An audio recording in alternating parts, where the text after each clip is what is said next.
Մերոնք GTM կայքի եթերում ես շարունակում եմ։ Մերոնք շարքը բարև ձեզ։ Մեր ծրագրի գործընկերը Fast Bank-ն է, շնորհակալություն Fast Bank-ին։ Այսօր շատ հուզող հարցերից կխոսենք։ Ինձ մոտ օգտատերերի մեկնաբանություններ են, որ բերել եմ ձեզ հետ կիսվեմ, իդեպ ասեմ, ես բոլոր մեկնաբանությունները կարդում եմ։ Բայց այդ մասին քիչ անց այսօր կխոսենք եւ մեկնաբանություններից եւ համեմատությունը շատ կարևոր է, որպեսզի իմանանք, որ ժամանակ ինչը բաց թողեցինք։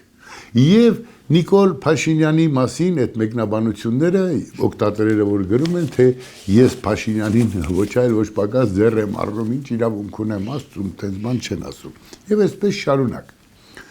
Սկսենք այն ժամանակից, երբ Լևոն Տեր-Պետրոսյանը վախեցավ, կամային հատկություններ չդրսևորեց, նախընտրեց հաղթանակած նախագահի կարգավիճակը եւ պատասխանատու որոշումներ կայացնելը հրեց մի կողմ։ Սա մեծ բաց թողում էր, ինչի արդյունքը մենք մինչ օրս քաղում ենք։ Որքան էլ Լևոն Տեր-Պետրոսյանի, այսպես ասած, ծնած մկները խոսեն, որ այ նախագահը այսպես մտածում էր, որ ավելի նուրբ պիտի լինի եւ այլն, երբ տեսավ, որ Վազգեն Սարգսյանը երկու ոտքը մի փափուճում է դրել եւ այլևս չենք գնալու խաղաղության արժանապատիվ եւ հետագան հղի է վտանգներով, Տեր-Պետրոսյանը պիտի կարգավորեր այս երկրի հարցերը Վազգենին ձերբակալելով, չեզոքացնելով, Սուրիկին, մյուսներին։ Ինչ տեղի ունեցավ։ Լևոն Տեր-Պետրոսյանը որ տեսավ, այդպես է, ասեց դե տղայեք արեք, ցավալի բան եմ ասում, այն ինչ արտահայտեց առաջին նախագահը։ Ու գնաց նստեց իր տանը։ Դե տղայեք արեկն էլ սենց է, ռուսներին շատ պետք էր Քոչարյան Ռոբերտի նման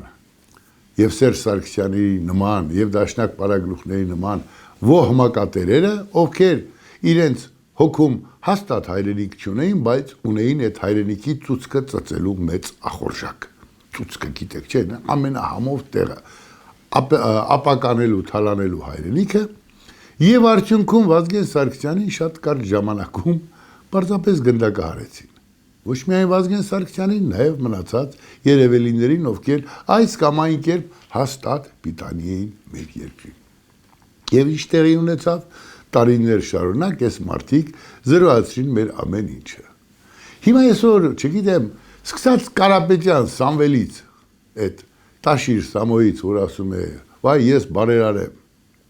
Հիմի ախպեր, դու բարերար էիր, բիզնես էիր զարգացնում Հայաստանում։ Այնտեղ միլիոններ էիր ստեղծել, ռուսական միլիոնները գիտեք ոնց են ստեղծվում, ում թալանելով կապ չունի, ժողովուրդ է։ Քանի տուն քանդելով,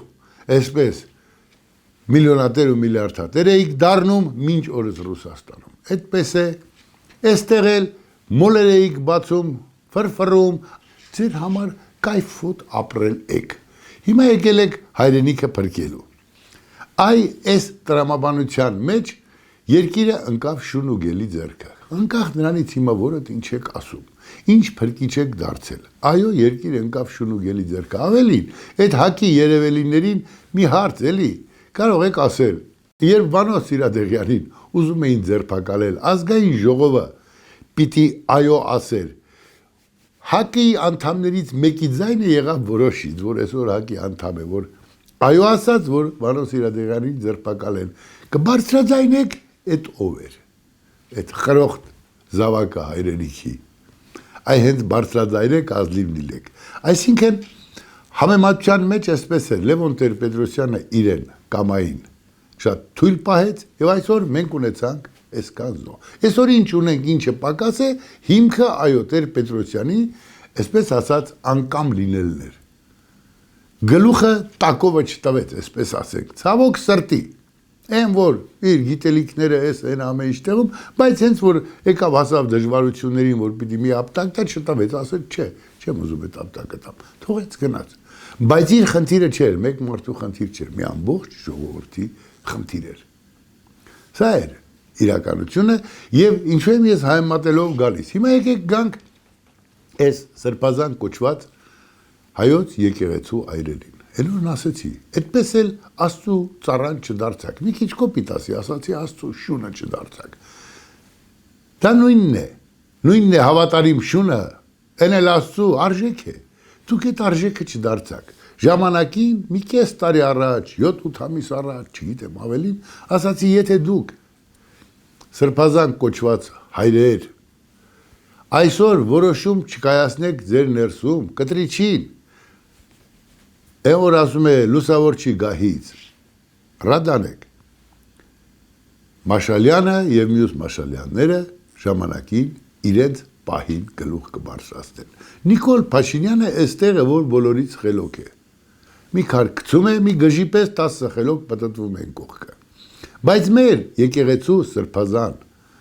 այրերը կամ հայրերը չունեցան այն վճռականությունը, որ ներսում իրենք իրենց ձեռքով մաքրեն։ Բանը չհասնի, չգիտեմ, Մաշալյանին ու Մաշալլահին։ Ինչու եմ ասում, այնպես չի ես Թուրքիայի այդ սրբազանին չեմ ճանաչում, գիտեմ, որ ավելի շատ արևմուտքի մարդն է։ Եվ բնականաբար գուցե Նիկոլ Փաշինյանին էլ պետք է, որ արևմուտքի մարդ լինի։ Այսպես ասեմ, կտրիչը ռսի մարդն է, բայց եկեք հասկանանք, ես Մաշալյանին չգիտեմ, այս կտրիչի ներսում Հայաստան չկա, կա ինչ-որ մեկի մարդը լինելու մարմաճը, ինչ-որ մեկի ձեռամբ փողեր աշխատելու երկիրը և հավատավոր ժողովրդի հոգու մեջ թքելու մարմաճը։ Եվ այդ 20-30 սրբազանները չունեցան հայրենիքի նկատմամբ այն մաքրությունը, որ նստեն, ասեն, ստոպ, Գարեգին բայես, բտայես, ինչ ես, հերիքա, այսպես չի կարող լինել, սա կկործանի մեր եկեղեցուն, մեր հավաքականությունը, մեր եկեք դու պիտի գնաս ախպեր չա, վերջ, էլ այսպես երկրորդ, մենք էլ պիտի ինքնամաքրվենք, չէ, այդքան ուժ չունեցան իրենց մեջ, չունեցան, ինչպես Տեր-Պետրոսյանը ժամանակին չունեցավ, երկիրն ընկավ Շանձեռը, Քոչարյանի Էսիենի տեսքով։ Դրանք են կատաղած սոված շներն էին, որ հոշոտեցին։ Հիմի Հայաստանի կամ այսպես ասած տեղի սրբազանների Աստծուն չծառայելու և կտրիչին ծառայելու գաղափարախոսությունը հաղթեց։ Ծառայեցին կտրիչին, վերջը աշխարհը առաջ է գնում, այդ նույն Մաշալյանն ասեց, լավ, լսեք, ես ինչ եք անում։ Ողջախոհ բան ասաց։ Եվ ուզես չուզես, Թումանյանի ասած ով չի սիրում, թեկուզ դուշման, լավ արարքը, լավ մարդին։ Ով է մեղավոր, ով կանայք սիրող ազնիվ առյուծ տղերք սրբազանի վեղարով։ Շահ որդիկ, ձեզ ասացին, հավաքվեք և ձեր ներսում լուծեք այդ հարցը, չլուծեցիք։ Ձեր չափորոշիչը կտրիչներ, վերջի իջը կստանաք։ Հայ ժողովրդին մեծ վնաս տվեցիք ձեր կեղտոտ, ձեր ոչինչ չասող պահվածքով, ձեր ինչ-որ մեկի շունը լինելու պահվածքով։ Հայ ժողովրդի հավատը, որ ձեր միջոցով, չնայած մարդ իր սրտում ինչ ունի, բայց ձեր տեսակը պղծվեց, չկաք դուք, շատ վատ է, և կսպասենք նոր զարգացումների, այսինքն այնինչ չի արվում ժամանակին ճիշտ և տեղին, բերում է և քանդում մեր պետության տունը, կամ մեկ մարդու տունը։ Եթե այսօր ձեռքը թափ ես տալիս այն երևույթների վրա, որի մասին պիտի բարձրաձայնես, դու պատրաստում ես վաղվա դժբախտությունը։ Եվ տասնյակ տարիներ, շատ մտավորականներ, այսպես ասեմ, լրագրողներ, Սերժի, Ռոբի, Դաշնակցության, օլիգարխների համարժեք տեղից դուրս չէին գալիս, նախապատրաստում էին մեր զավակների սպանությունը, նախապատրաստում էին մեր պետության կորուստը կամ կորուստի եզրին կանգնելը։ Սա այնպիսի մի փաստ է։ Ճիշտ է, մինչ օրս միայն Գեղամ Նազարյանին հանեմ այդ շարքից, ով իր մեջ ուժ գտավ գիտակցելու, թե ինչ կատարվեց։ Այն մնացածը ուղղակի շարունակում են ինքզինքը, չգիտեմ, ինչի տեղ դրած, ապրել ինչ-որ մեկին մեղադրելով, բայց ոչ երբեք իրենց, որ այն ինչ ժամանակին արեցին, պղծեցին, ճշմարտությունը չբացահայտեցին, ընտրությունը կեղտեցին, ուսուցչին դարձրեցին ընտրակեղտարար, փողոցի լակոտը խուժանը սկսեց փողոցում փող ու ձայն բաժանել ու առնել ու տալ, մեկ անգամ այդ լրագրողների 90%-ը ձայն չհանեց։ Մեկ անգամ այդ մտավորականների, ովքեր հանրային մարդիկ էին, հաղորդաշարեր ունեին, գրական հանդեսներ ունեին, ձայն չհանեց։ Այդ ձայն չհանեցիք, պատերազմն եկավ, այն ում համար ում հետույքը մտնում էիք, դրանք արդեն բանակը զրոյացրել էին։ Մեր երեխեքը, ձեր երեխեքը գնացին պատերազմ։ Եվ շատերից զավակները զոհվեցին։ Շատերին հաշմված եկան։ Ու դուք ձեզ այդ ամենի մեջ կարծես չեք ուզում մեղավոր զգալ։ Գոնե ձեր հոգու խորքը չեք նայում եւ մինչ օրս շարունակում եք։ Հիմա բռնենք Տաշիր Սամոյի համարժեք տեղից։ Սամո ջան, փող կտաս գումար կխոսենք։ Այս տրամաբանությամբ դեռ մինչ օրս շարունակում ենք։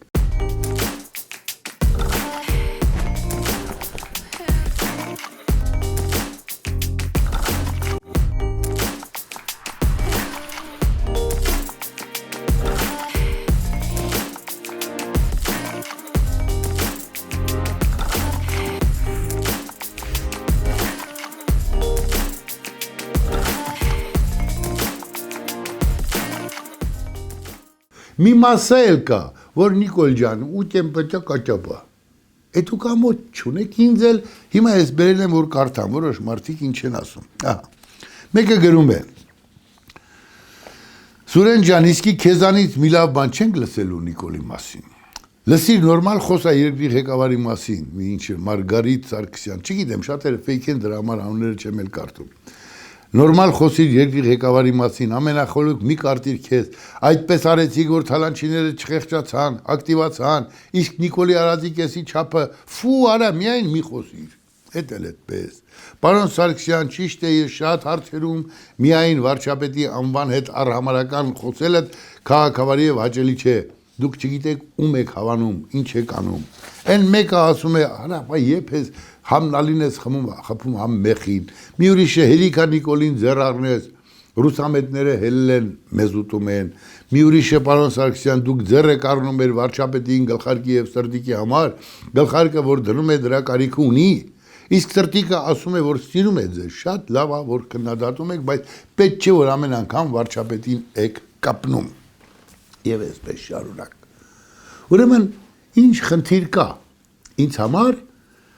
այն որ երեք քիչ առաջ օրինակ բերեցի բոլոր այդ հասարակական գործիչները լռեցին, նախապատրաստեցին մեր պարտությունը։ Ես լռել չեմ ուզում։ Կարող է տղամարդը մեկ անգամ սրտի կանել, ինչ որ խորհրդաշար, բայց տղամարդու գործ չէ, ես այդպես եմ կարծում, ամեն առավոտ վեր կենա, այսպես ուսնելցանի։ Ինձ դա դուր չի գալիս։ Վերջո, եթե դու մտնում ես միտեղ գլխարկդ պիտի հանես, եթե նստած ես արդեն պիտի թռիչք լինի ինքնաթիռի մեջ գլխարկը տանի ցիլինդրը տանի խոսիր։ Ասում եմ, ինչու չասեմ։ Ինչը ձեզ դուր չի գալիս։ Մեկ լուրջ եմ ասում, մեկ կատակով եմ ասում եմ փողոցում տգիտություն է գրված։ Վարչապետ ես տես։ Ձայն չի հանում։ Այնպես չի, եթե ես սխալ եմ ասում, թող ինձ դատի տասի չէ, սա ճիշտ է։ Թող ինքն ապացուցի, որ հայերեն բառակապակցությունը միասին է գրվում։ Տեսնում եմ ճար չկա, ասում եմ, լսի, այդ քաղաքապետը բա պատասխանատու չի, դա Երևանի պատն է։ Ձայն հանող չկա։ Ասում եմ, լավ, դե դեպքում ուղարկի քաղաքապետի թող միզի մեղա Տեր Աստված Մեսրոպ Մաշտոցի գերեզմանին։ Այսպես արեք։ Սկսում եմ ձեռք առնել, որ հասկանան, որ եթե դու այսօր քեզ թվում է, թե սա աննշան բան է, կամ ձեզ թվում է աննշան բան է, սա մեծ հանցանք է, այսօր նախապատրաստում է վաղվա մեր արմատների, այն որ ասում է փոշիացումը։ Երբ ինչ-որ մեկը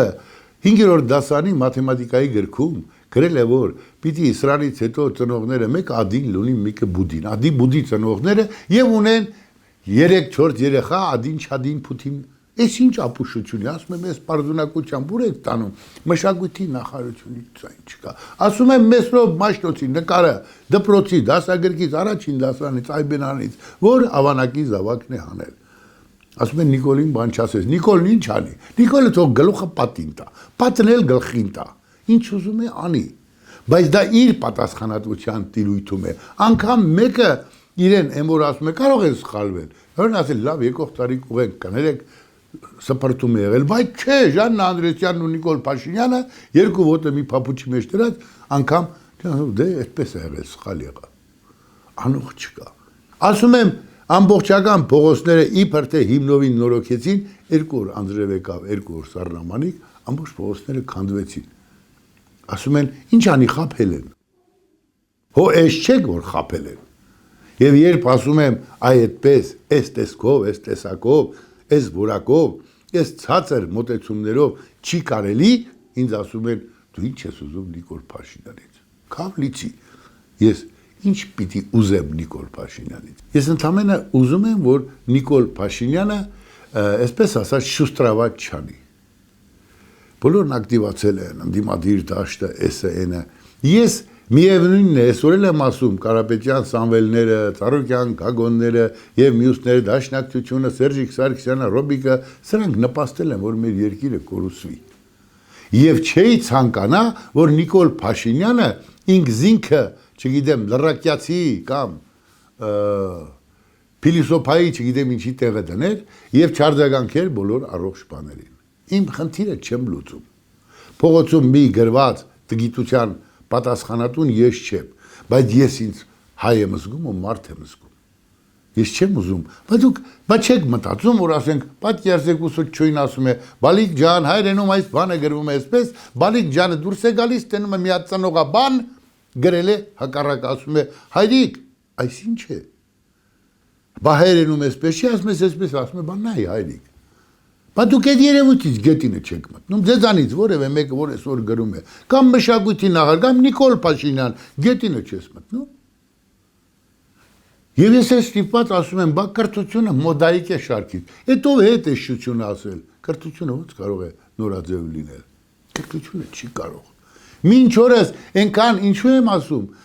հիմա Նիկոլ Փաշինյանի ընտանիքը կարծես լռել է կրթությունը, նորաձև է արտահայտությունը քիչ է անում, փոխարենը տարածվել է Այն օրը տեսնում եմ հայ լուրը, հայ լուրի հեղինակին էլ հեսա կհիշեմ, հայ լուրը ոչ ավել ոչ պակաս, Սասունի գյուղից մի ռեպորտաժ է տալիս, որ մի հում կանայք կրթությունը նորաձև է շարքից սկսել են։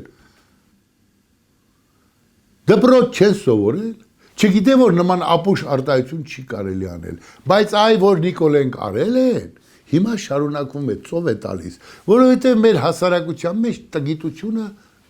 ծափ է տալիս։ Եվ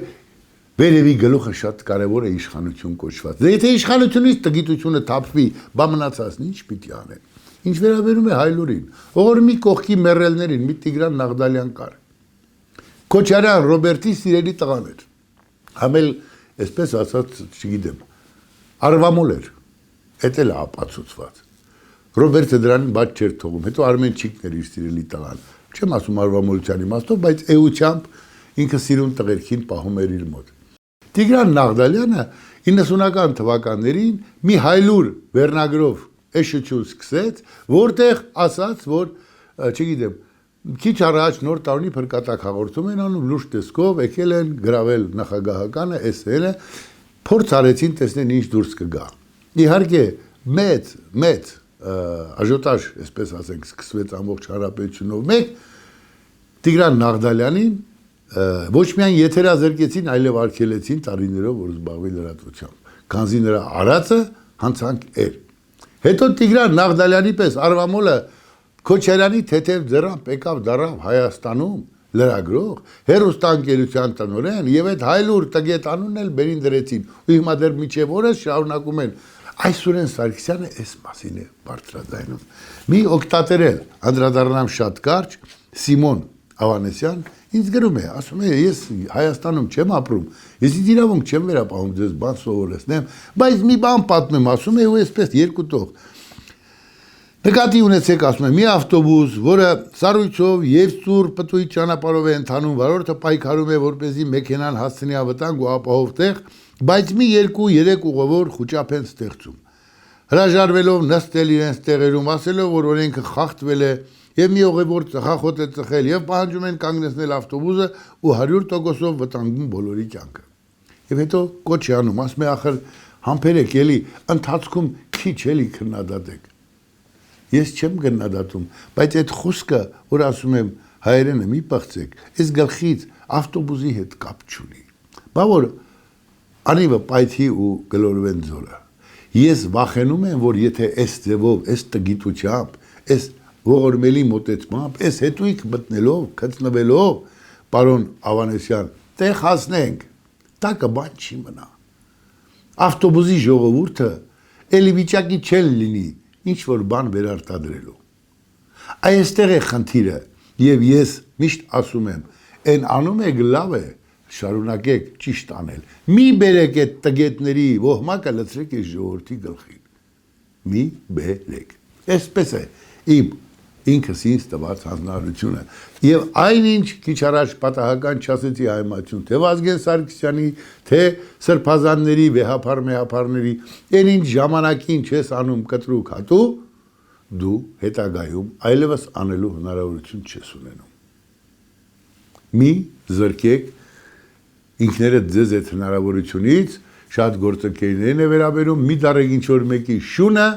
դարձեք հանրության շունը։ Ճշմարտությունը ամեն ինչից վեր է։ Այնտեղ, որտեղ Նիկոլը իր ցիլոն սխալ է դնում, ես պիտի ասեմ, որ եկա մարդ ես։ Այնտեղ, որտեղ Քոչարյանի պես հանցագործն ասում է, սա գալիս եմ փրկեմ, պիտի ասեմ, տո դու ով ես։ Էլի ամոթ Նիկոլին, որ քու տեսակը դեռ բռնված չի։ Դեռ հացի փող չի խնդրում։ Դեռ այսօր հանրությունում իրեն արժանապատիվ կեցվածք է փորձում ապահովել։ Այս է խնդիրը։ Այնպես որ, եթե քիչ եմ շատ ստացվեց կներեք, բուռն ստացվեց էլի կներեք, բայց սա է իրականությունը։ Եվ ես ձեր խոնարհ ծառան մնալու եմ միշտ այստեղ նստած ասելով այն ճշմարտությունները, որի կարիքը հասարակությունն ունի։ Իդեպ օգտատերերի մի, այսպես ասած, փոքրիկ մասն է այդ գտնվողների շարքը համալրում, աման Նիկոլոս, բան չգիտեմ, մեկը մի մեծ մասին ուզում եմ ասել շատ, ես բոլորի գրությունները կարդում եմ, ձեր մեկնաբանությունները կարդում եմ, շնորհակալ եմ։ Իհարկե կարդում եմ նաև հայհոյողների մի մասը էլ կա, արդեն ասել եմ,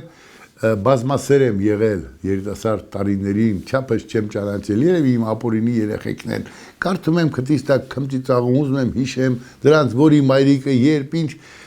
ու ներողություն եմ խնդրում, որ մի քիչ այդպես էլի շատասեր եմ եղել, այդքան երեխեք ունեմ, բայց խորին շնորհակալություն բոլոր այն մարդկանց, ովքեր հասկանում են, գնահատում, ոչ թե ինչ պաշտպանում, այլ վասն ճշմարտության ասում են այո, բայց չէ որ այսպես չպիտի լինի։ Շնորհակալություն բոլոր մեկնաբանողներին, անգամ իմ ապօրինի զավակներին։ Կհանդիպենք, առողջ կացեք։